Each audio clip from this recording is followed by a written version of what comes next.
출애굽기 두 번째 시간 같이 나누겠습니다. 애굽에서 유월절 어린 양의 피를 통해서 구원받은 이스라엘 백성들, 출애굽기 12장에서 유월절을 지키고 애굽의 장자들이 다 죽고 나서 드디어 12장 37절 이스라엘 백성들이 람셋에서 출발해서 숫곳에 이르니 하면서 60만 명, 장정들만 60만 명이 출발했다고 기록합니다. 장정, 전쟁터에 나가서 싸울 수 있는 젊은 용사들만 60만 명이니까 남녀노소 다 합치면은 최소 200만 명에서 300만 명은 됐을 것이다. 우리는 쉽게 짐작을 할 수 있습니다. 네, 그들이 이렇게 출애굽을 하는데 40절 이스라엘 자손들이 애굽에 거주한 지 430년이라. 430년 동안을 애굽에서 머물다가 드디어 하나님께서 때가 참에 이들을 불러내십니다. 자, 이렇게 해서 하나님의 인도하심에 따라 낮에는 구름 기둥, 밤에는 불 기둥으로 인도해 주시는데 하나님께서 이렇게 이스라엘 백성을 인도해 주시는데 하나님은 갑자기 이상한 계획을 가지십니다. 그것이 14장 2절 메시지입니다. 우리 다 같이 읽어봅니다. 출애굽기 14장 2절 시작.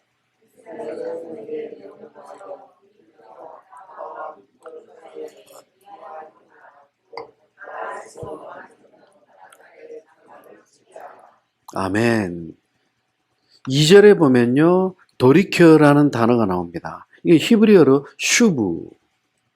슈브란 뜻은 뒤로 돌아가다 또는 옆으로 돌아가다 이런 뜻이에요. 무슨 말이냐?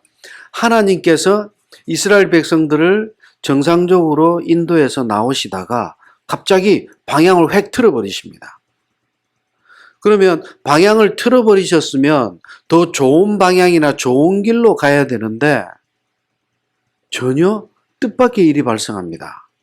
무슨 이유인지 가던 길을 틀어서 홍해 바닷가 앞으로 인도하십니다. 바닷가 앞으로 인도해서 장막을 치게 하십니다. 거기서 일단 머물게 됩니다. 텐트를 치고. 자, 그런데 사고가 터집니다. 바로 얼마 뒤에 바로가 애굽의 병사들을 이끌고 쳐들어옵니다. 지금 앞에는 시퍼렇게 삼킬 듯한 홍해 바다가 놓여져 있습니다. 텐트까지 쳤습니다.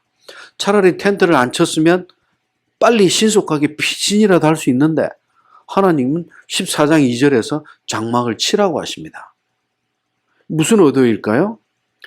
뒤쪽으로는 분노에 가득한 바로의 군사들이 지금 이스라엘을 위협하고 죽이기 위해서 쳐들어오고 있습니다. 앞에는 홍해바다로 가로막혔습니다. 더 이상 갈 곳이 없습니다. 피할 곳도 없습니다. 동안에 든 지혜예요. 꼼짝 없습니다. 그래서 이스라엘 백성들은 14장 11절 12절 어찌하여 우리를 이렇게 이끌어냈느냐. 애굽 사람을 섬기는 것이 차라리 광야에서 이렇게 비참하게 갇혀서 죽는 것보다 낫겠다. 이제 홍해바다와 그리고 애굽의 군사들 사이에 끼어서 이제 오도 가도 못하는 신세가 됐습니다. 그래서 모세를 원망합니다. 애굽에서 나온 것 자체를 후회합니다. 무슨 말입니까? 하나님께서 애굽에서 구원해 주신 것 자체를 버려버렸습니다. 잊은 게 아니라 그들에게는 이스라엘 백성들에게는 하나님의 출애굽 구원의 역사는 아무런 의미가 없습니다. 그렇다면 하나님은 왜 하필 이렇게 백성들을 잘 인도하시다가 길을 돌려서 홍해라고 하는 막다른 길로 끌어들이셨나 이게. 분명히 길 방향을 확 틀어버리셨어요. 예. 그것은 하나님께서 이스라엘 백성들이 400년이 넘는 긴 세월 동안 애굽의 노예로 살아온 것을 아시기 때문입니다. 그러면 애굽에서 400년 동안 노예로 살아온 것이 무엇을 의미하는 것이냐?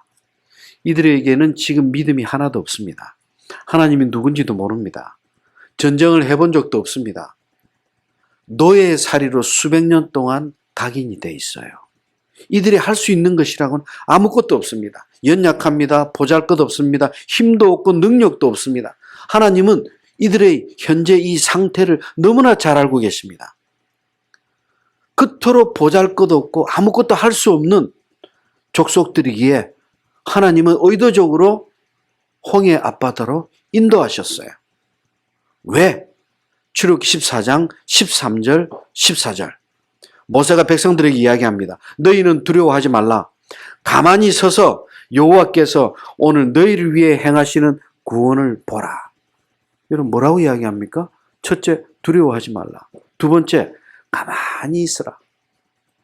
나대지 말라. 세 번째, 하나님이 행하시는 구원을 보라. 행하시는 구원을 보라 앞에 무슨 단어가 있어요? 너희를 위해. 하나님께서 너희들을 위해 행하시는 구원을 보라. 이제 하나님께서 이스라엘을 위해서 생각지도 못할 놀라운 역사를 보여주실 것이다. 하나님께서 이 바로의 군대와 직접 홀로 싸우시는 장면을 보라 이게. 첫째, 두려움을 버리라. 모든 걸 하나님께 맡기라. 여러분, 이스라엘 백성들이 모세를 통해서 하나님의 그 음성을 들었을 때 이들은 하나님의 음성을 믿고 싶어요. 출애굽할 때 열 재앙을 직접 체험했어요. 눈으로 보고 느꼈어요. 하나님이 얼마나 위대한 분인지 알고 있습니다. 파리 재앙서부터는 다 구별시켜 주셨어요. 파리 재앙서부터는 이스라엘 백성들이 해를 당하지 않게 해주셨어요. 하나님의 권능이 아니면 있을 수 없는 일입니다. 거기다가 이스라엘의 장자들은 애굽의 장자들과 구별되게 구원해 주셨어요. 그리고 이제 홍해 앞바다로 지금 나왔습니다. 이 상황에서 이스라엘 백성들이 하나님을 모르는 게 아니에요. 이들이 지금 너무 급해졌어요. 급해진 것이 지금 공포와 두려움으로 가득 차 있어요. 어쩌면 우리의 모습일지 모릅니다. 우리가 하나님 믿습니다. 하나님의 말씀 신뢰합니다. 확실히 우리 삶의 중심에 붙들기를 원합니다. 그러나 정말 급한 일이 닥치고 어려운 일이 닥칠 때 우리는 순간순간 하나님을 잊을 때가 많습니다. 하나님 지금 말씀하십니다. 내가 크신 영광을 드러낼 것이다. 그리고 나 여호와가 누구인지 알게 해주겠다. 그리고 이제 곧 밤새도록 하나님은 동풍을 부셔서 엄청난 힘으로 바다를 쪼개버리십니다. 그 바람의 힘이 이스라엘 백성들은 아마 꼼짝을 못했을 거예요. 태풍과 같은 엄청난 바람입니다. 바다를 쪼개야 될 힘을 가진 바람입니다. 그렇게 밤새도록 바다가 갈라지면서 이스라엘 백성들이 직접 보는 눈앞에서 바다가 갈라지는 놀라운 역사가 일어납니다. 그리고 이스라엘 백성들은 구원을 받습니다. 뒤쫓아오던 바로의 군사들만 물속에서 수장되어 다 죽습니다.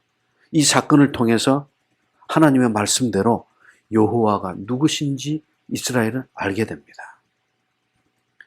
누구라고 할 것도 없이 홍해를 건넌 이스라엘 백성들은 뒤돌아볼 때 물속에 수장되는 바로의 군사들을 보면서 그 입에서는 저절로 하나님을 찬양하는 음성이 터져 나옵니다. 본능적으로, 즉흥적으로 누가 시키지도 않았는데 출애굽기 15장 모세와 이스라엘 백성들이 내가 여호와를 찬송하리니 하면서 높고 영원하신 하나님의 그 권능을 찬양합니다. 여러분, 하나님은 이토록 믿음이 없는 자에게도 하나님의 택한 백성은 그 믿음을 연단시키고 믿음을 키워주시기 위해서 하나님께서 내가 애굽에서 왜 나왔는지 싫다. 광야에서 죽기보다 애굽으로 돌아가길 원한다. 이렇게 하나님을 짓밟고 버린 자들일지라도 그들의 믿음이 아직 자라지 못했을진데 하나님은 책망하지 않으십니다. 기다려 주십니다. 믿음을 연단시켜 주십니다. 하나님이 누구신지 깨닫게 해 주십니다. 놀라운 역사를 우리 삶에 현장에서 일으켜 주십니다. 이것이 우리의 간증이 될 것입니다. 이 간증이 우리 믿음의 능력이 됩니다. 아멘. 결국 수백 년 동안 노예 근성으로 인해서 아직도 믿음의 눈으로 바라보지 못하고 눈으로 보는 것에만 의지하는 이 이스라엘 백성들.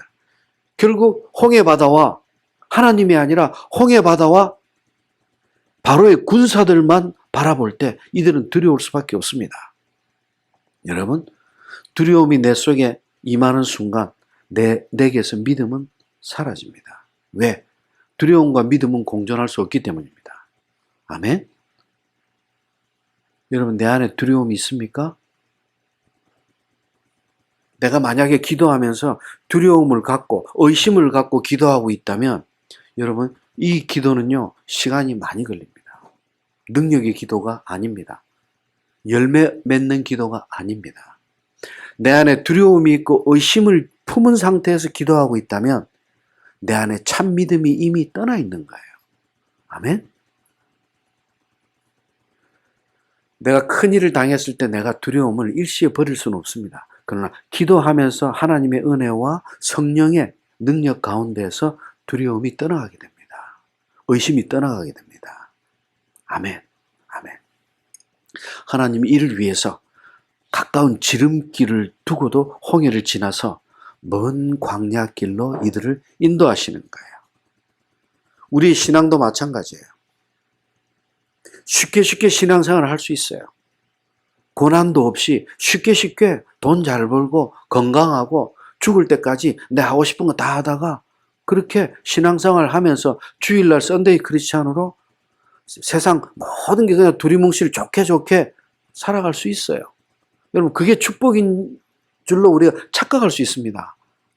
마치 신앙생활 하다가 누가 아프고 누가 다쳤거나 고난을 받았거나 했을 때 여러분, 그것은 마치 믿음을 떠난 자의 질고인 것처럼 우리는 착각할 때가 많습니다. 아닙니다. 여러분, 어쩌면 내게 아무런 영적인 자극이 없다는 것 자체가 하나님의 징벌일지 모릅니다.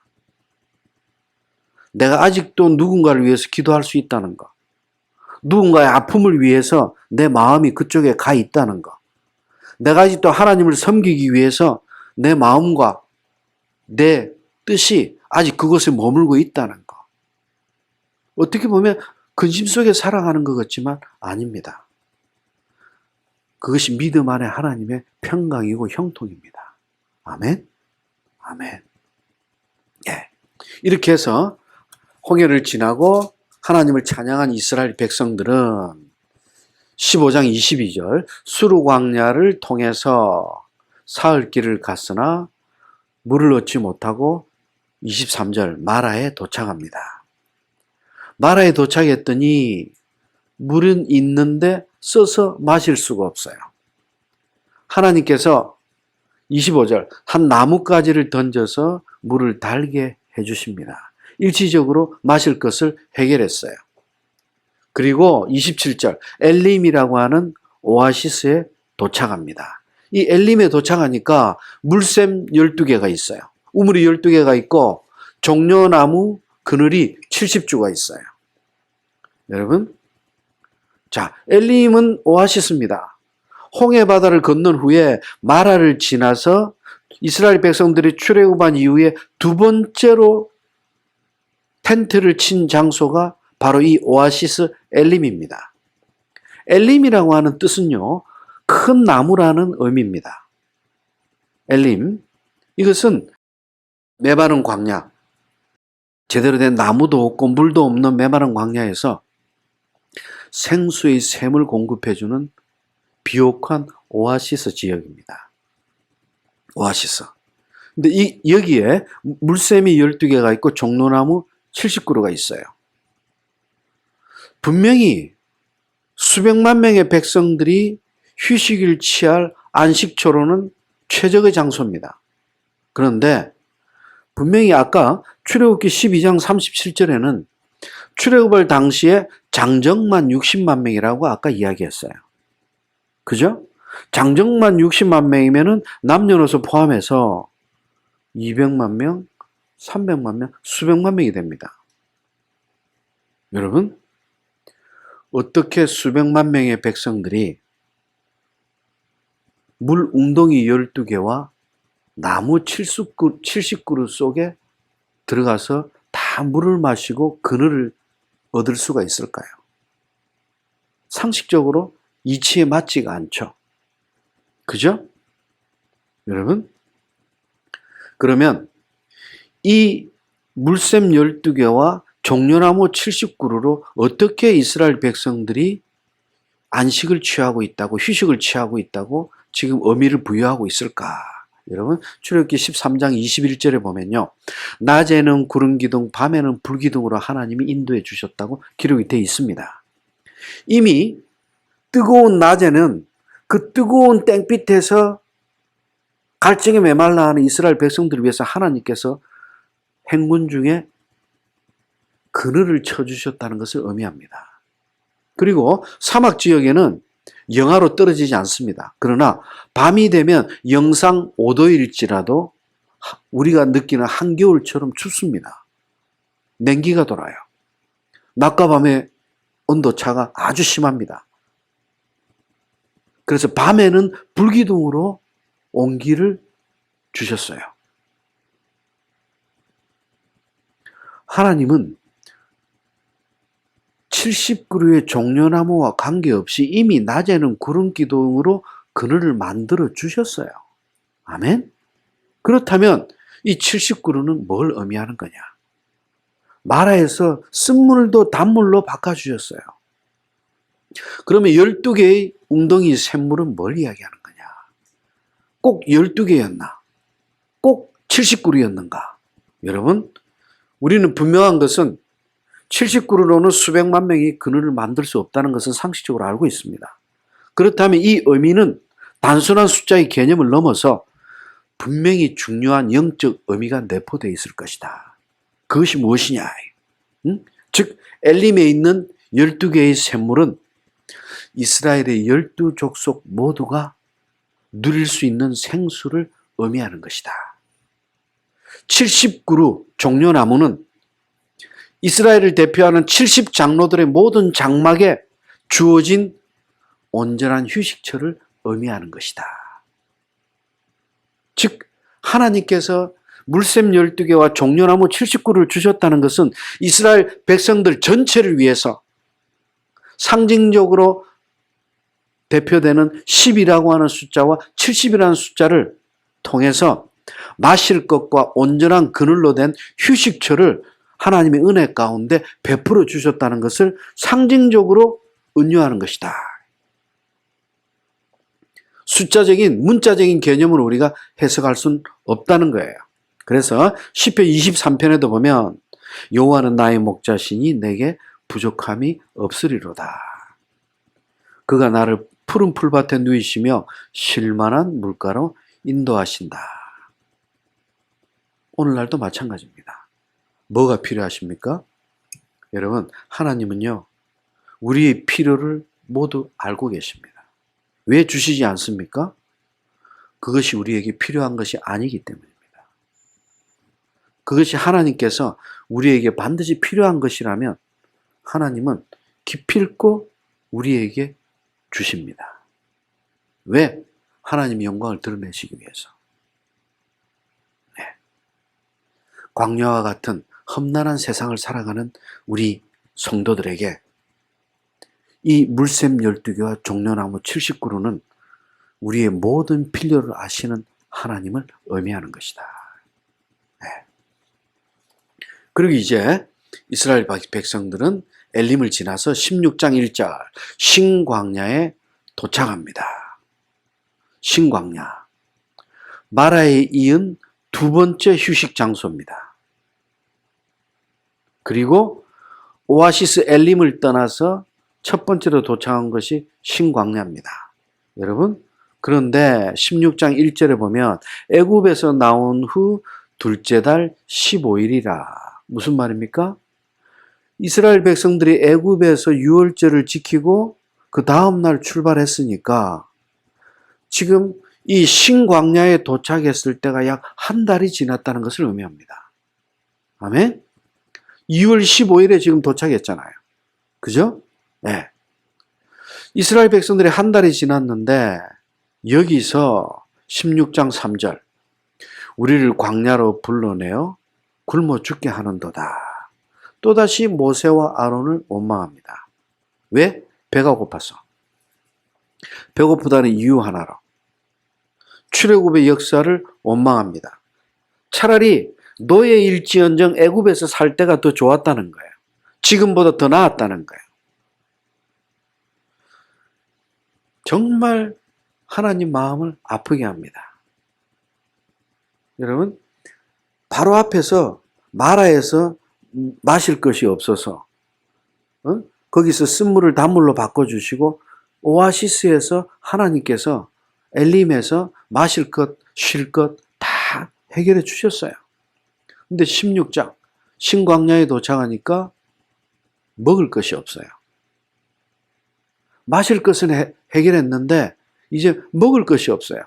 여러분, 우리 인간들에게 솔직히 먹을 것, 마실 것, 우리 삶에서 어찌 보면 하나님 다음으로 제일 중요한 겁니다. 우리 믿음 못지않게 육신도 아주 중요한 겁니다. 먹지 않고 살 수 없어요. 과식하면 건강에 안 좋지만 알맞게 영양소를 섭취해야 합니다. 알맞게 수분을 섭취해야 합니다. 그런데 광야는 그렇지 못합니다. 우리에게 필요한 것을 공급해 줄 수 있는 것이 아닙니다. 여기서 광야는 그토록 메말라 하는 세상을 살아가는 우리 세상의 삶을 의미합니다. 여러분, 그래서 16장 3절 우리를 굶어 죽게 하는다 하고 또다시 하나님을 원망합니다. 그런데 또다시 하나님은 한마디 책망도 하지 않으십니다. 이스라엘 백성을 향해서 책망하는 모습이 전혀 안 나옵니다. 오히려 16장 13절 저녁에는 메추라기, 아침에는 만나를 하늘의 양식을 비같이 내려주셨다. 여러분, 왜 이렇게 하나님은 분명히 믿음을 저버리는 백성들에게 왜 조건 없이 이유 없이 은혜에 은혜를 더해 주실까요? 이유는 하나입니다. 아직 영적 미숙하기 때문입니다. 아직 징벌을 받을 만한 단계에 이르지 않았어요. 이제 태어난 지 얼마 안 됐어요. 이제 거듭난 지 얼마 되지 않았어요. 아직 거듭나지도 못했어요. 하나님의 은혜 가운데 지금 끌려 나온 겁니다. 그래서 만나는 하루에 먹을 양만큼만 거두라. 다음 날 아침까지 남겨두어서는 안 된다. 안식일 전날에는 평일에 2배를 거둬야 한다. 왜? 안식일에는 하늘 양식이 내리지 않기 때문이다. 출애굽기 16장 22절부터 26절에 나오는 내용입니다. 여러분, 하나님은 이 만나 사건으로부터 시작해서 이스라엘의 광야 생활 40년 동안 유일하게 그리고 계속해서 이 만나를 내려주십니다.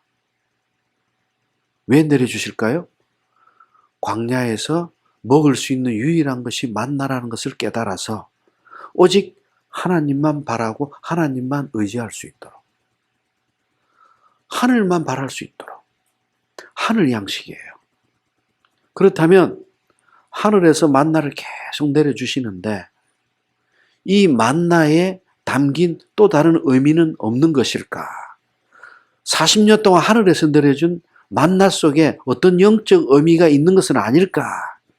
여러분, 신명기 8장 3절을 보면요, 사람이 떡으로만 사는 것이 아니다.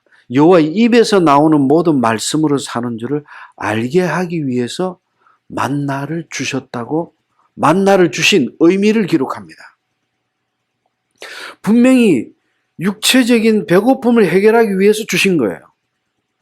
그런데 신명기 언약 갱신하는 장면에 있어서는 신명기 8장 3절에서는 사람이 떡으로만 사는 것이 아니다. 사람이 배불리기 위해서 떡을 먹는 것이 아니라는 거예요. 1차적으로 배를 불리기 위해서 떡을 먹는 것이지만 여기서 만나의 참 의미는 하나님의 입에서 나오는 말씀으로 살아간다는 것을 깨닫게 해주기 위해서 만나를 주셨다는 거예요. 그리고 이 메시지에 대해서 신약에서 해석합니다. 요한복음 1장 1절. 태초에 말씀이 계시니라. 이 말씀이 하나님과 함께 계셨으니 이 말씀이 곧 하나님이시라. 여기서 하나님은 예수 그리스도를 이야기합니다. 생명의 말씀이신 예수 그리스도. 구약 시대의 육의 양식이었던 만나가 신약 시대 영의 양식인 주님의 말씀이라고 지금 교훈하고 있어요. 참 신비한 해석입니다. 그래서 요한복음 6장 48절에서는 이야기합니다. 내가 곧 생명의 떡이라. 나는 하늘에서 내려온 살아있는 떡이니 이 떡을 먹이면 영생하리라. 아멘. 구약의 만나는 먹고도 죽었어요. 신약의 만나인 예수 그리스도의 말씀은 영원한 생명을 얻게 됩니다. 아멘.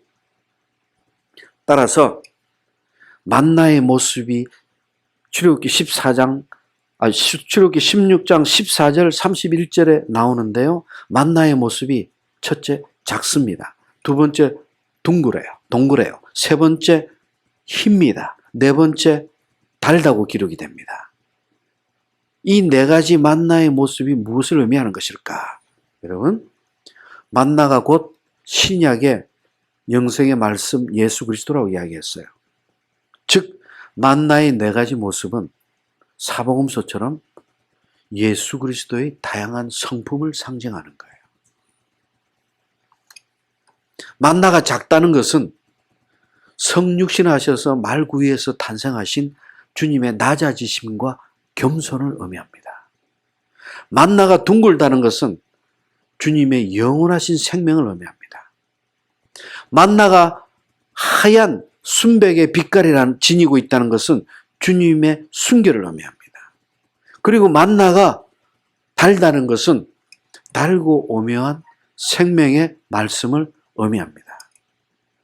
구약의 만나는 육체의 배를 불렸던 만나는 신약의 영적인 의미로 주님의 영원한 생명의 말씀을 의미한다. 그렇게 우리는 해석을 할 수가 있습니다. 그리고 이제 만나를 통해서 16장에서 15장에서 마라에서 쓴물을 단물로 바꾸고 그리고 엘림에서 오아시스에서 마실 것을 해결했고 16장에서는 먹을 것도 해결했습니다. 그래서 이스라엘 백성들은 신광야를 떠나서 17장 1절 다 같이 읽어봅니다. 시작. 이스라엘 자손의 온 회중이 여호와의 명령대로 신광야에서 떠나 그 노정대로 가여 그들에게 강박을 쳤으나 백성이 마실 물이 없는 자. 아멘. 아멘. 자, 신광야를 떠나서 르비딤에 도착해서 장막을 치게 됩니다. 그런데 여기서 또 원망합니다.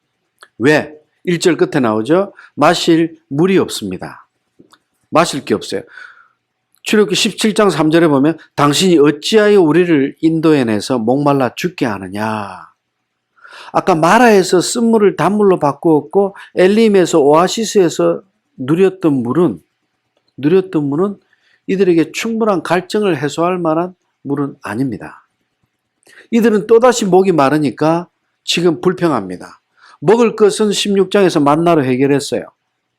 물이 충분치 않자 만나는 날마다 하늘에서 양식으로 떨어집니다. 이제 만나가 떨어질 일은 없습니다. 먹을 것은 분명히 해결했어요. 이제 마실 것도 해결해야 됩니다. 백성들은 불평합니다. 무엇을 먹을까? 이제는 무엇을 마실까를 위해서 원망합니다. 하나님의 그동안의 수많은 은혜와 이적들은 또다시 온데간데 없습니다. 조금만 힘들면 원망하고 조금만 목마르고 배고프면 하나님을 또 원망하고 원망과 불평의 연속입니다. 야, 구약 백성들이 그랬구나. 아니요. 지금 우리의 모습을 대변하는 겁니다. 내 모습이에요. 여러분, 하나님 날마다 채워주십니다. 하늘 양식으로. 지금도. 근데 우리의 기도 제목은 하루도 끊어져 본 적이 없어요. 하나님 이거 주세요. 저거 주세요. 고쳐주세요. 더 주세요. 잘해주세요. 지금 현재 그 순간이 하나님이 주신 최고의 축복인데 우리는 자꾸 그 순간의 형통함을 잊어버려요. 물론 기도 제목이 없을 수는 없습니다. 그러나 그 기도 제목이 지금 이스라엘 백성들처럼 먹고 마시는 일에 한정되어 있다면 우리의 믿음은 거기서 멈춰버립니다. 원초적인 신앙이 되어버립니다. 하나님 앞에서 육체의 몸으로는 아무런 의미 없는 신앙이 되어버립니다. 그 모습으로는 영생을 얻을 수가 없습니다. 애굽에서 몸은 빠져나왔지만 아직도 그들의 마음은 애굽에 있는 거예요. 과거의 미련을 버리지 못하고 있어요. 아, 내가 옛날에 이렇게 살았는데, 아, 내가 그때 잘 나갔는데, 아, 내가 그때 좋았는데, 아, 그때는 내가 정말 홀홀 날았는데. 요즘 청년들이 그거를 라떼라고 부른다고 그래요. 내 때는 그랬는데, 라떼. 전 라떼가 무슨 말인지 몰랐어요. 응? 커피인 줄 알았어요. 그런데 꽉 막힌 아저씨를 라떼라고 그런대요. 정신 바짝 차려야 될 것 같아요. 어? 라떼 드세요 했을 때 그 칭찬인 줄 알고 좋다고 그래. 아닌 것 같아요. 여러분, 이렇게 원초적인 문제로 먹을 것 마실 것 때문에 계속해서 하나님을 아프게 하는 이스라엘 백성들. 응? 그 백성들을 향해서 하나님이 행하시는 일이 있습니다. 징벌입니까? 또다시 아니에요. 17장 6절 하나님 말씀하십니다. 내가 호렙산에 있는 반석 위에 설 테니까 너는 그 반석을 쳐라. 지팡이로 내리 쳐서 바위를 쪼개버려라. 여러분, 모세는 그렇게 하나님이 반석 위에 서 계신데 하나님이 서 계신데도 불구하고 하나님이 서 계신 그 바위를 칩니다. 얼마나 버릇이 없습니까? 하나님한테 얼마나 큰 신뢰입니까? 하나님을 향해서 지팡이를 내리치는 거예요. 왜 그렇게 해야 할까요? 응? 여러분, 그래서 물을 내야 한다면 이건 상식적으로 맞지가 않아요. 백성들에게 물을 주신다면 오아시스를 또 인도해 주시든지 아니면 땅을 파서 우물을 파게 하시든지. 물은요 반드시 땅에서 솟아나와요. 응? 그런데 하나님은 상식을 벗어나서 바위를 치라. 왜 그러셨을까? 그리고 왜 하나님께서 직접 그 바위 위에 서 계신다고 했을까? 여러분, 구약 성경을 통해서는 답을 얻을 수가 없습니다. 그런데 여기에 대한 해석을 고린도전서 10장 4절은 우리에게 정확하게 알려줍니다. 다 같은 신령한 음료를 마셨으니 이는 그들을 따르는 신령한 반석으로부터 마셨음에 그 반석은 곧 그리스도라. 충격이죠. 여러분, 하나님의 명령대로 모세가 물을 얻기 위해서 지팡이로 쳤던 그 반석이 바로 예수 그리스도의 몸이라는 거예요. 예수 그리스도의 몸이 쪼개어져서 물이 나왔다는 거예요. 예수 그리스도께서 십자가에 달려 죽으심으로 생수, 영원한 생수가 그분으로부터 흘러나왔다는 거예요.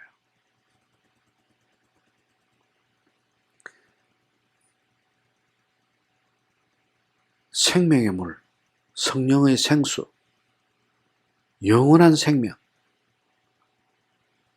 예수 그리스도로부터 나오는 것이다. 요한복음 7장 37절로 39절입니다. 여러분, 어떻게 구약에서 설명해 주지 않은 진리에 해석이 신약에 이렇게 명확하게 기록이 될 수가 있는가? 이 르비딤 반석을 통해서 얻은 생수는 하나님께서 먹을 것, 마실 것만 바라며 육체만 원하는 반석처럼 굳어있던 이스라엘 백성들의 심령에 은혜의 생수를 채워주시기 위한 그 강박한 심령을 쪼개시기 위한 주님의 대속의 죽으심이었다. 영원한 반석이시오 영원한 생수이신 예수 그리스도의 십자가 복음을 우리에게 증거해 주시는 하나님의 구속사에 계시다. 놀라운 메시지입니다. 놀라운 메시지입니다. 그리고 이제 이런 은혜를 누리면서 이스라엘 백성들은 드디어 19장 1절 신의 광야에 도착합니다. 신의 광야에 도착합니다. 신의 광야에 도착한 이스라엘 백성들은 하나님의 음성을 듣고 모세가 시내산에 40일 동안 올라가 있자 이를 통해서 이제 여러 가지 사건이 발생하게 됩니다. 모세는 하나님 음성을 듣고 40일 동안 시내산에 올라가게 됩니다. 그리고 이 올라가서 출애굽기 20장부터 23장까지 율법을 받게 됩니다. 첫 번째가 출애굽기 20장 10계명입니다. 첫 번째 계명은 오직 하나님만 섬기라는 거예요. 그리고 두 번째 계명은 출애굽기 20장 5절 너를 위하여 새긴 우상을 만들지 말라 하시면서 이어지는 메시지가 나 내 하나님 여호와는 질투의 하나님이니 나를 미워하는 자의 죄를 갚되 아버지로부터 아들에게 3대 4대까지 그 죄를 갚겠다. 이 메시지 오해하시는 분이 많이 있어요. 그런데 이 똑같은 메시지가 출애굽기 34장 7절에도 나와요. 신명기 5장 9절에서도 나옵니다. 우상을 섬기고 하나님을 대적한 죄에 대해서 그 자손들 3대 4대까지 징벌을 내리겠다. 여러분, 이 말씀은 문자적 그대로 해석하면 무시무시한 말씀입니다. 부모님 때문에 아들, 손주, 증손자까지 저주의 삶을 살아야 됩니다. 여러분, 그러나 다행히도 이 메시지는 문자적인 메시지 그대로의 뜻이 아닙니다. 왜냐하면 하나님은 그 누구도 다른 사람의 죄 때문에 죄와 관계없는 자를 심판하지 않으시기 때문입니다. 아담과 하와를 통한 원죄는 다릅니다.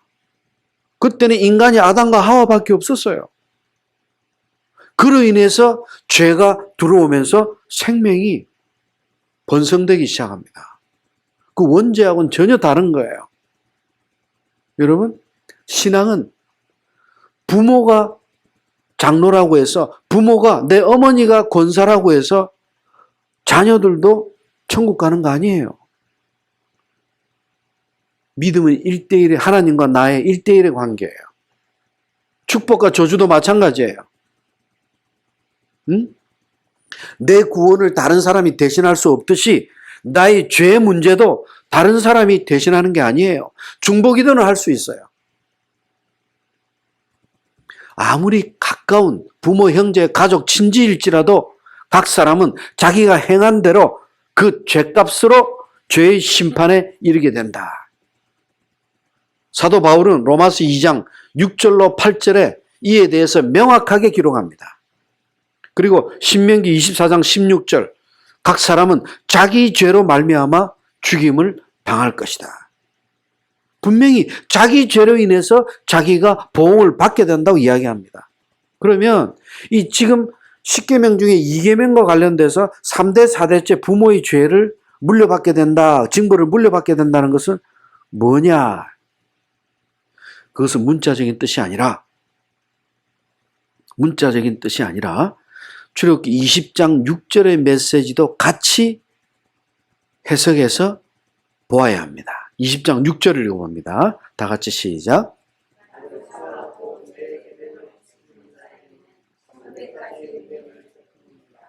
아멘. 여러분, 출애굽기 20장 5절과 6절을 비교해 보시면 답이 나옵니다. 하나님의 계명을 어기고 우상을 숭배하는 자의 자손들 3대, 4대와 하나님의 말씀에 따라 순종하는 자의 자손들 1000대. 이건 뭐예요? 1000대 4입니다. 이것은요, 하나님의 말씀에 순종해 살아가는 삶이 얼마나 신령하고 복된 것인지를 강조하는 거예요. 여러분, 지금 여기서 부모의 죄로 인해서 3, 4대까지 징벌을 받게 된다는 것은 평생을 우상을 섬기면서 악을 행하는 부모 밑에서 자란 자녀들, 그렇게 우상을 섬기고 악을 행하는 부모의 모습을 보고 자란 후손들이 받게 될 악한 영향을 이야기하는 거예요. 반대로 평생을 하나님의 말씀에 따라 하나님만을 섬기면서 헌신하는 부모를 보면서 자란 자녀들, 그들이 얼마나 큰 복을 누리게 될지를 지금 20장 5절과 6절에서 상대적으로 비교하고 있어요. 여러분, 부모의 죄로 인해서 자녀가 죄를 그대로 죄값을 받지 않습니다. 에스겔 18장 20절에도 그렇게 기록이 되고 있어요. 단지 부모의 죄로 인해서 자녀마저 그 죄를 받고 있다면 그것은 부모의 죄가 아니라 부모의 죄의 영향으로 악하게 변질되어 버린 그 자녀의 죄 때문입니다. 아멘. 여러분, 이처럼 부모가 범죄했을 때 자녀들에게 미치는 영향은 너무나 큽니다. 그래서 부모의 죄가 3, 4대까지 영향을 미친다는 거예요. 응? 그러나 그렇게 악한 부모의 자녀일지라도 하나님의 말씀에 순종해 살아간다면, 죄에서 떠난다면 부모의 죄와 관계없이 하나님의 큰 은혜를 누립니다. 할렐루야. 그래서 우리는 이러한 문자적인 해석들에 조심해야 합니다. 예. 그리고 이와 또 유사한 장면이 율법 안에서 또 나옵니다. 예. 출애굽기 21장 23절 볼까요? 21장 23절로 25절에 보면 다른 해가 있으면, 즉 해를 당했다면 갑대, 생명은 생명으로, 눈은 눈으로, 이는 이로, 손은 손으로, 발은 발로, 된 것은 된 것으로, 상하게 한 것은 상함으로, 때린 것은 때린 대로 갚을지니라.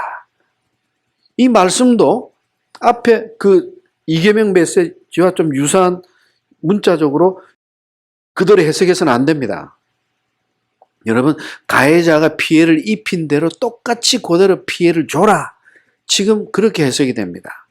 여러분, 이것은 우리가 이 지금 기록된 율법은요, 일반적으로 피해를 당한 만큼 그렇게 그에게 갚아야 된다고 하는 지금 그러한 뉘앙스로 되어 있는데, 이것을 동해보복법이라고 부릅니다. 해를 입은 대로 보복한다는 거예요. 또는 탈리오의 법칙이라고도 부릅니다. 피해 본 만큼 그대로 갚아준다는 거예요. 그러나 이 동해보복법, 이 율법은 자기가 당한 만큼 그대로 갚으라는 메시지가 아니에요. 이 메시지는 재판관에게 해당되는 메시지입니다. 무슨 말이냐? 재판관이 지위나 신분의 차별 없이 공정한 판결을 내리기 위한 공적 처벌 기준입니다. 무슨 말이냐? 생명은 생명, 눈에는 눈, 이에는 이. 의도적으로 살인한 자는 사형을 받게 됩니다. 응? 이게 무슨 말이냐? 쌍방 모두에게, 피해자나 가해자 모두에게 공정한 처벌과 공정한 보상 원칙에 따라 가해자는 죄를 저지른 만큼만 처벌을 받게 되고, 피해자는 자신이 당한 피해를 초월해서 보상을 요구하지 못하도록 한 율법입니다. 아멘? 결국 이 율법은 본질적으로 개인적인 보복을 위해서 만들어진 율법이 아니고, 이스라엘 공동체 각 개인을 보호하고 율법의 정의를 바로 세우기 위한 법이에요. 그래서 이 동해보복법은 문자적으로 개인이 보복하기 위해서 만든 법이 아니다. 오히려 그 반대로 개인적인 보복의 악순환을 막기 위해서 만든 법이다. 최고의 효율적인 법이죠. 만약에 눈에는 눈, 이에는 이 그대로 했다면, 만약에 예를 들어 유명한 축구 선수가 어떤 유명한 음악가의 발을 찼어요. 그래서 음악가도 자기가 발이 부러진 만큼 그 축구 선수의 발을 부러뜨렸어요. 이것은 있을 수 있어요. 이게 눈에는 눈, 이에는 이예요. 그대로예요.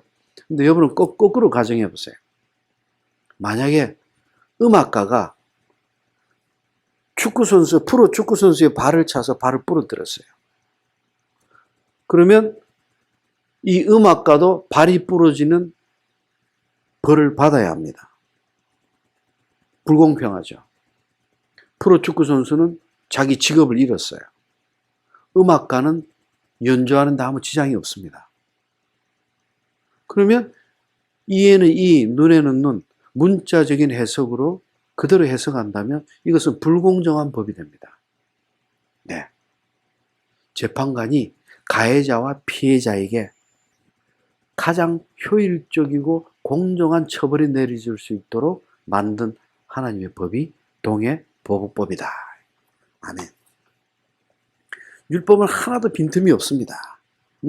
자, 이렇게 하나님께 율법을 받고, 그리고 이제 24장에서 이스라엘 백성들이 드디어 하나님과 언약을 체결하게 됩니다.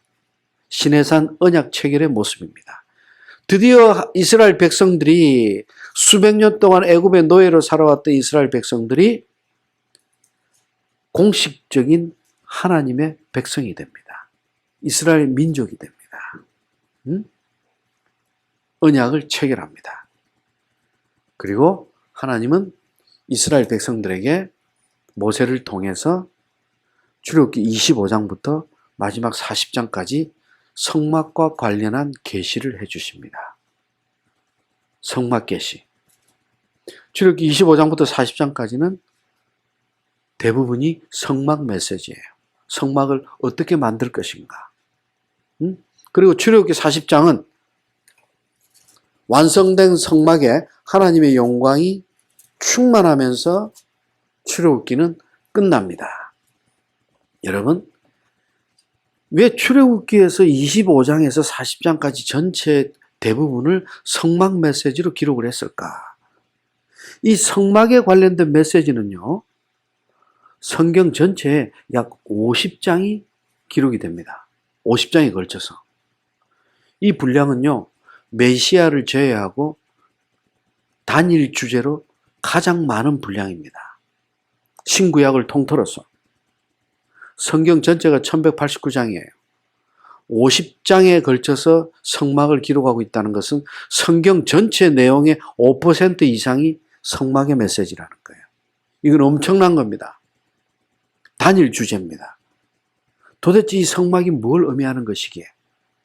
성막 문이 있고, 그리고 성막 뜰에서 성막 문이 있고, 성막 문 안으로 들어가면 제일 먼저 번제단이 나오고, 다음으로 물두멍이 나오고, 그리고 성소, 그리고 성소와 지성소를 가로막는 휘장이 있고, 그 휘장 뒤에는 지성소가 있어요. 성소에는 떡상과 분향단과 그리고 등대가 있어요. 그리고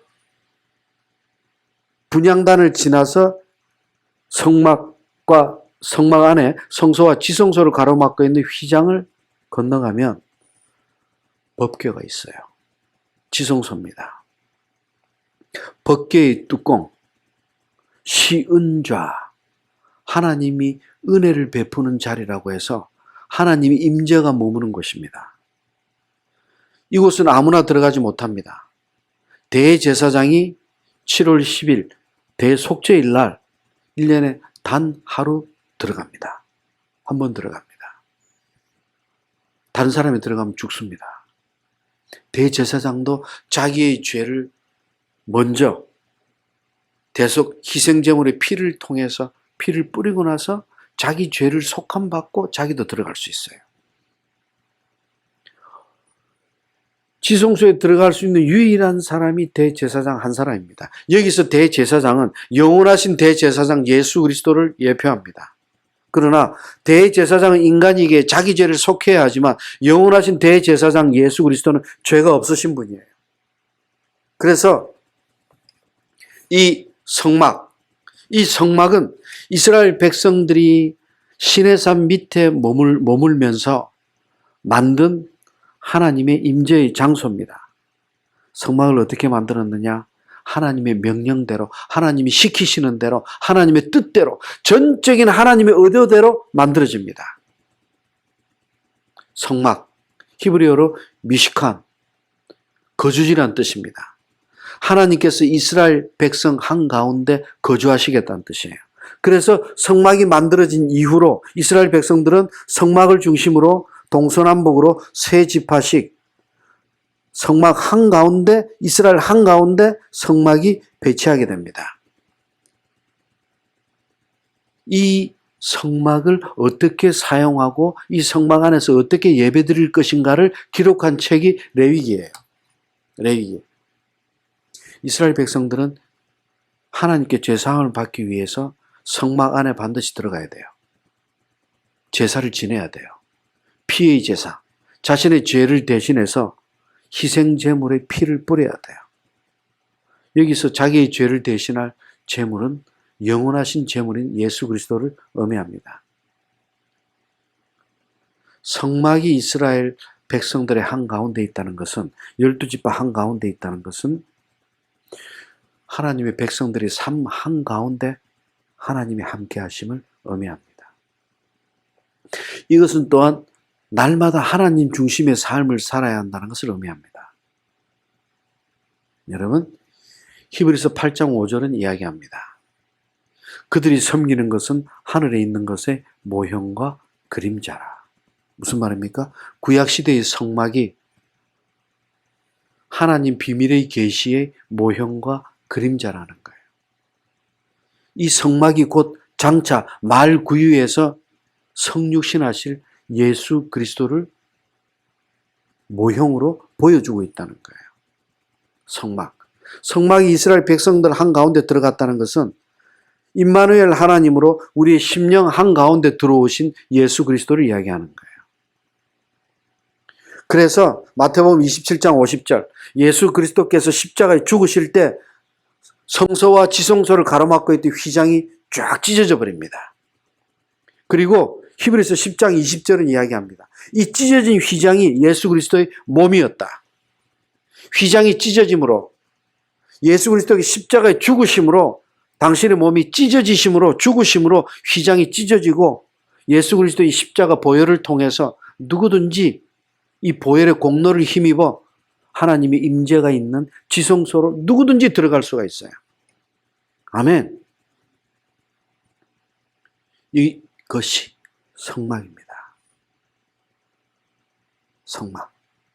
이 성막은요, 출애굽한 이후에 480년, 약 500년이 지나기까지, 즉 솔로몬 성전이 완성될 때까지 성막에서 제사와 예배를 드리게 됩니다. 그리고 약 500년 뒤에 성막은 성전으로 대체됩니다. 그리고 완전한 성막이신 예수 그리스도. 이제 우리 성도들은, 거룩한 성도들은 하나님의 성전이요, 우리가 곧 하나님의 성전이요, 내 안에 성령이 임재하십니다. 고린도전서 3장 16절. 그래서 우리는 이제 눈에 보이는 성소가 아니라 예수 그리스도 안에서 예배를 드릴 때 하나님이 기뻐 받으시는 참 예배를 드리게 됩니다.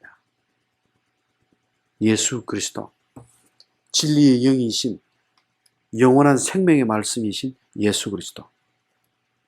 오직 그분만이 구원의 유일한 조건임을 성막은 이야기합니다. 아멘.